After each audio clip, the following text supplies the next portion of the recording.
Hi there, Scorpio. Thank you for joining me for your monthly forecast for April.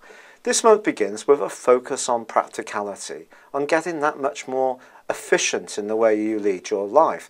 Now, this could come from just how you live at home, particularly with Venus in the early days, in the part of your horoscope which could see you doing some finishing touches to some decorative schemes, or buying some new furniture in order to make your home life run that much smoothly. However, there are some changes, and on the 5th, Venus makes its way into the most glamorous part of your horoscope, where she's going to reside right through to the end of the month. This is going to increase your sex appeal and give you a greater sense of confidence about your personal appearance. And it can draw new admirers your way as well. But don't necessarily think this is going to happen just in the usual places, such as nightclubs or online. It could be in very mundane locations, like a supermarket queue, that you get chatting to somebody new.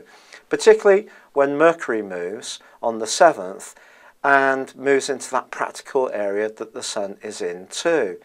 Now, the detail of things is going to be very important, and just be conscious, particularly around the lunar eclipse of the 15th, that if you're not on the ball, somebody may seize on a mistake you make with relish and flag it up or talk about you behind your back, unfortunately. And there is a lot of turbulent energy set to build up from the heart of this month, which does centre on the more psychological part of your situation.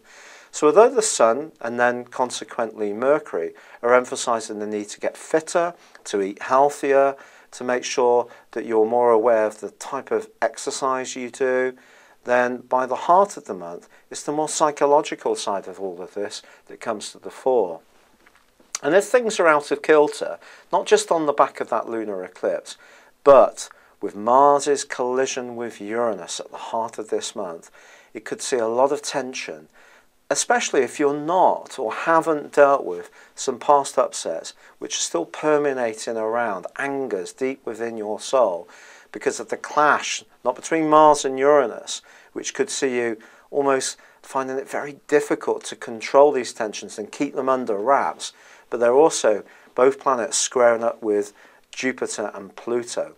So you've got your two ruling planets of Mars and Jupiter squaring up in the second half of this month, suggesting that the nervous energy that comes up, or the desire to be outspoken, may see you drive into the open an issue which up until now has been a secret, or perhaps someone wants to discuss something with you that you don't want to look at, and it could be to do with your past behaviour or attitudes. Now, because the North Node moved in February, also into your 12th solar house, the karma that Mars is arousing in this area too may mean that something needs to be healed. And although you may see it as coming under some kind of attack, or feeling that people are opposing you or being difficult, and remember, Saturn in your sign is twisting backwards all through this month, which means energy is low, and however much you try to charm the opposition away through Venus, if there is some opposition to be had, it can seem to be coming at you from all angles. Or perhaps you're the perpetrator as someone else sees it, and you're bringing stuff up that they don't want to look at. But either way, it's not going to be until the Sun moves on the 19th, Mercury moves on the 23rd, and a solar eclipse on the 29th, that you can start to make sense of all this. And a new reality may start to kick in as far as relationships are concerned. But if there's been some kind of repositioning or reset, then that can only be a good thing. There may be some turbulence to get there, but it can see you and others. Actually, a sense of relief can come out if all this has been aired, because you can be so blunt, you can be forceful, but you generally don't like people being the same to you. And particularly if it gets at more vulnerable parts of your nature. So there could be times this month when you do feel really quite insecure, even paranoid.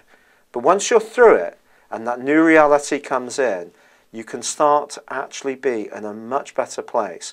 And some key relationships can settle down and start to be much more constructive, much more open. And there could be a new alliance that comes from the rubble, if you like, which can please you hugely as this month draws to a close. I think that old saying of no gain without pain comes to mind for this month for you. Thank you for joining me. Good luck and goodbye for now.